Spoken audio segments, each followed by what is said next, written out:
In this video, we will show you how to add or change your logo and also theme your templates with custom colors. Select an existing logo if one is present. Press the Delete key on your keyboard, or press the Delete button on the toolbar. To add a new image or logo, click the Add Unbound picture. Choose any valid image type. For best results, make sure the image is scaled at about a 1:1 ratio. Now, let's choose some different colors using RGB values. Take note of the values of the colors you want to use. Click on the field or area you want to change.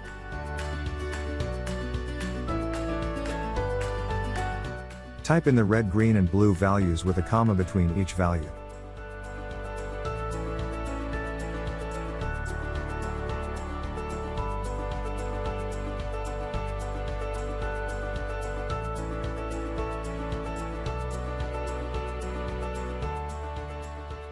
Now that we have our colors changed, let's take a look at the final result.